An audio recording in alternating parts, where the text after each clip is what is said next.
बच्चों मैं बता रहा था आपको ये जो ये वाला इन वालों के लिए तो इस चिन्ह को समानुपाती या अनुक्रमानुपाती बोलते हैं। जो बटे में लिखा हुआ होता है उसके लिए व्युत्क्रमानुपाती बोला जाता है। व्युत्क्रमानुपाती का मतलब उल्टा।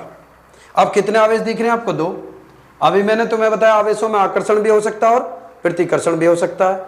ठीक है, देखिए इस नियम के अनुसार किन्हीं दो आवेशों के मध्य, दो ही है ना, किन्हीं दो आवेशों के मध्य लगने वाला आकर्षण या प्रतिकर्षण बल, ये जरूर बोलना है क्योंकि आवेशों में या तो आकर्षण होता है या प्रतिकर्षण। इस नियम के अनुसार किन्हीं दो आवेशों के मध्य लगने वाला आकर्षण या प्रतिकर्षण बल उन आवेशों के गुणनफल के समानुपाती तथा उनके बीच की दूरी के वर्ग के व्युत्क्रमानुपाती होता है। फिर देख लीजिए, अगर ये समझ में आ गया पूरा चैप्टर समझ में आएगा आपके। इस नियम के अनुसार किन्हीं दो आवेशों के मध्य लगने वाला आकर्षण या प्रतिकर्षण बल उन आवेशों के गुणनफल के समानुपाती तथा उनके बीच की दूरी के वर्ग के व्युत्क्रमानुपाती होता है। इस बल की दिशा, क्योंकि बल एक सदिश राशि होती है, इस बल की दिशा दोनों आवेशों को मिलाने वाले रेखा के अनुदिश होगी। अनुदिश का मतलब सीध में। ठीक, इसको हटाते हैं, माना दो बिंदु आवेश Q1 व Q2 है जिनके बीच की दूरी r है, तब ये सूत्र लिखोगे आप। समानुपाती चिन्ह हटाओगे आप, k लिख दोगे, k Q1 गुणा Q2 बटे r स्क्वायर। ये मैंने n लिख दिया, n का मतलब न्यूटन, क्योंकि मात्रक बल का मात्रक हो गया न्यूटन। अब प्रयोगों के आधार पर जो k का मान रखा जाता है वो रखा जाता है 9 गुणा 10 की घात 9, ये वाला मान स्टैंडर्ड मान है k की जगह। तो f बराबर k की जगह रखते हैं 9 गुणा 10 की घात 9 Q1 गुणा Q2 बटे r स्क्वायर न्यूटन, ये भी लिख सकते हो आप। दूसरे सुनिए, ये जो k एक अनुक्रमानुपाती नियतांक है क्योंकि इसको हटा के रखा मैंने। इसका मान एक तो बल, एक आवेश और दूरी के मान पर निर्भर करता है। एक तो बल पे करेगा, आवेश पे करेगा और दूरी के मान पर। एक बार फिर देखें यहाँ तक, क्योंकि यही है थोड़ा सा जटिल, इसे कर लोगे कोई दिक्कत नहीं होगी। इस नियम के अनुसार किन्हीं दो आवेशों के मध्य, दो ही है ना, किन्हीं दो आवेशों के मध्य लगने वाला आकर्षण या प्रतिकर्षण बल उन आवेशों के गुणनफल के समानुपाती तथा उनके बीच की दूरी के वर्ग के व्युत्क्रमानुपाती होता है। और इस बल की दिशा दोनों आवेशों को मिलाने वाले रेखा के अनुदिश अर्थात सीध में होती है। F बराबर इसे हटाओगे, k लिख दोगे। अब प्रयोगों के आधार पर k का मान कितना बताया? 9 गुणा 10 की घात 9, ये स्टैंडर्ड मान होता है k का। तो F बराबर 9 गुणा 10 की घात 9 Q1 गुणा Q2 बटे r स्क्वायर न्यूटन। अब आगे सुनिए, यदि ये दोनों आवेश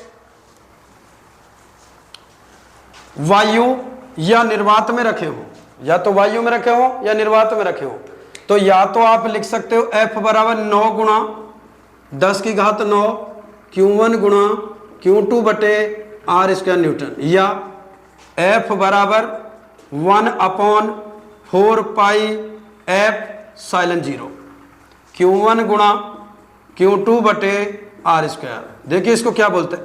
F साइलन 0, F साइलन नॉट भी बोल सकते हो, F साइलन 0, F साइलन 0 बोल दीजिए, F साइलन 0 नॉट बोल दीजिए।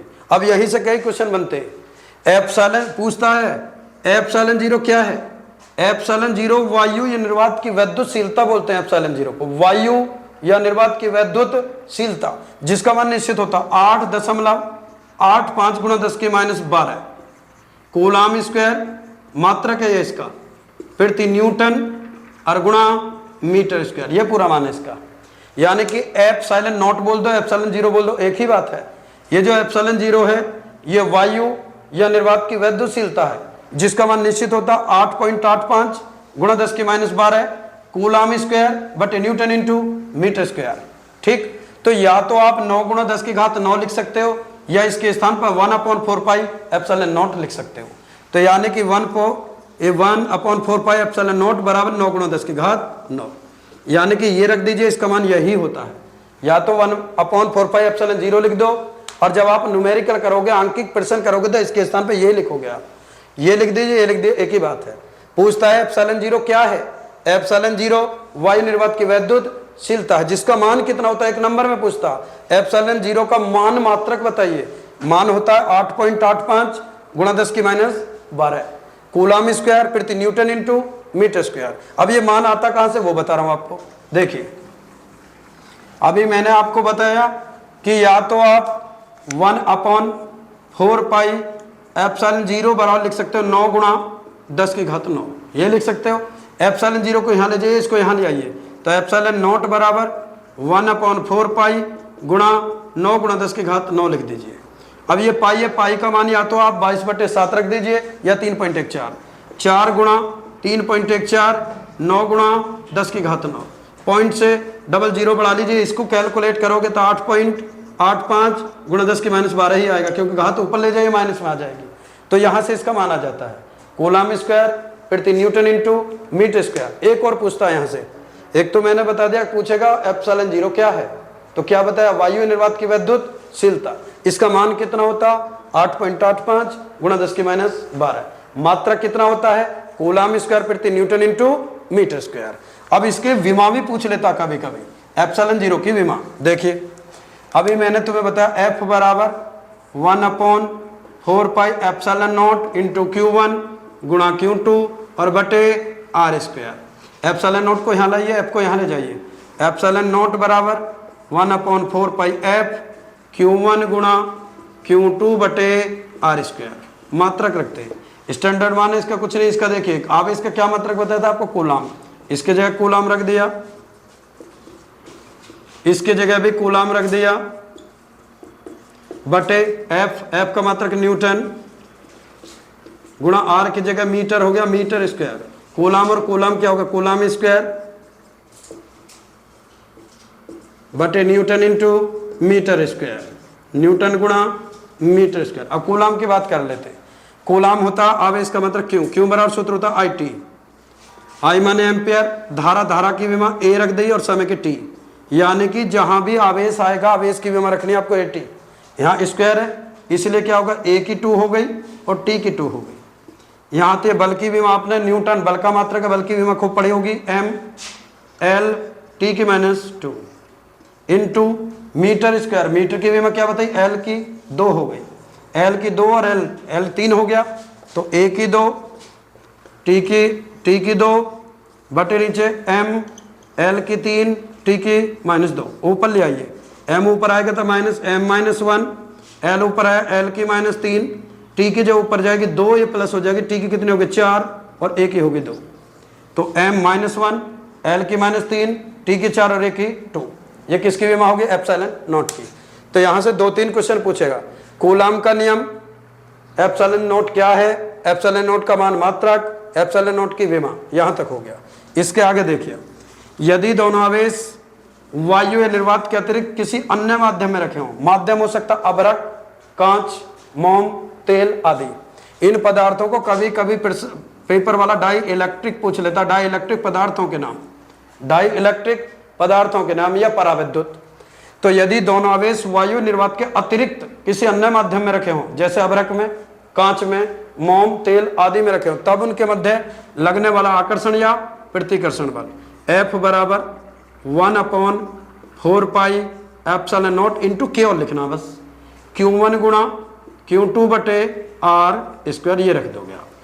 ठीक, अब क्या करना है, इस पूरे सूत्र में इस एप्सिलॉन नॉट के स्थान पर केवल आपको एप्सिलॉन लिखना। अब अंतर है, ये एप्सिलॉन 0 है, ये तो है वायु निर्वात की विद्युतशीलता, ये जो एप्सिलॉन है केवल एप्सिलॉन, ये पराविद्युतांकशीलता जिस माध्यम में रखे गए थे। यहीं से K बराबर एप्सिलॉन नॉट लिखोगे तो ये पराविद्युतांक की परिभाषा बता सकते हो, कैसे बनेगी वो देखिए। किसी पदार्थ की निरपेक्ष विद्युतशीलता एप्सिलॉन तथा वायु या निर्वात की विद्युतशीलता एप्सिलॉन 0 के अनुपात को पराविद्युतांक कहते हैं। एप्सिलॉन क्या है पराविद्युतांकशीलता, एप्सिलॉन 0 क्या है वायु निर्वात की विद्युतशीलता, बटे क्या कहते हैं अनुपात। तो किसी पदार्थ की निरपेक्ष विद्युतशीलता एप्सिलॉन तथा वायु निर्वात की विद्युतशीलता एप्सिलॉन 0 के अनुपात को पराविद्युतांक कहते हैं।